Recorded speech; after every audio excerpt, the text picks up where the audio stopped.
Cette histoire remonte de 2019 dans la commune de Kifosso. La commune de Kifosso se trouve dans le vieux bassin cotonnier du Mali.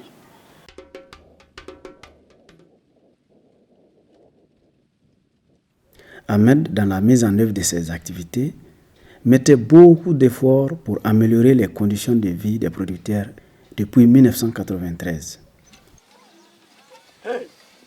En menant à travers essentiellement des activités d'aménagement des champs en courbe de niveau pour augmenter les rendements des cultures à travers la réduction de l'érosion et bien d'autres actions d'accompagnement des agriculteurs.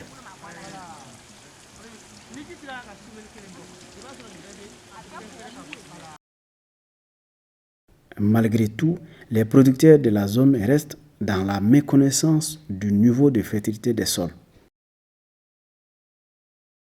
ce qui crée une forte variabilité des rendements, même à l'échelle de la parcelle. Ainsi, nous avons essayé de faire des investigations pour comprendre le problème.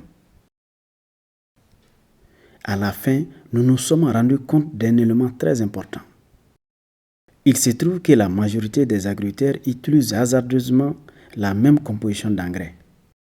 L'exemple concret est le NPK, qui contient à la fois l'azote, le phosphore et le potassium, et ne sont pas contenus dans le sol au même niveau.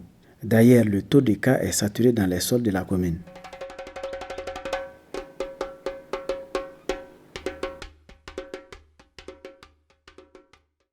En 2020, avec l'appui financier du projet Savoir Paysan, nous avons décidé ainsi de chercher à connaître l'élément qui se trouve dans les sols.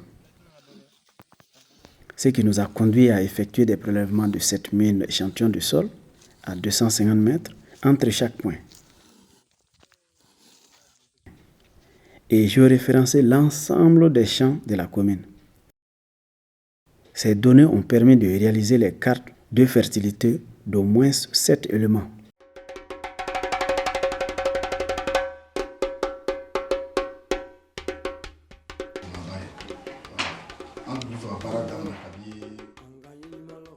En 2021, nous sommes allés présenter les cartes aux communautés.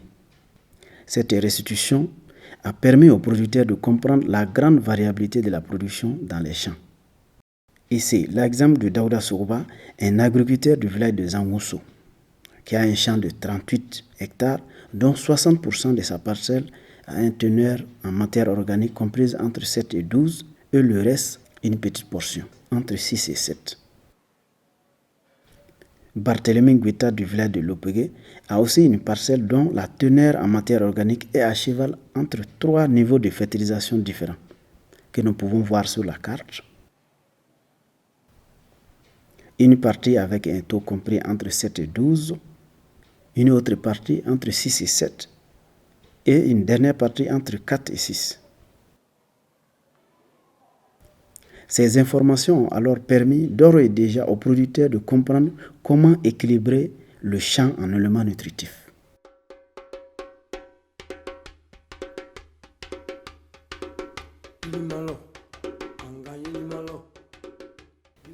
Cette cartographie a eu un intérêt particulier pour les producteurs. Elle a non seulement facilité le choix des sites d'implantation des options,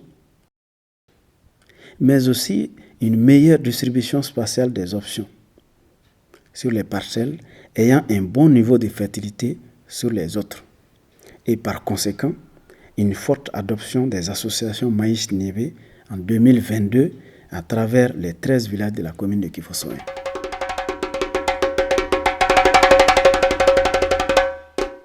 Merci d'avoir suivi cette histoire.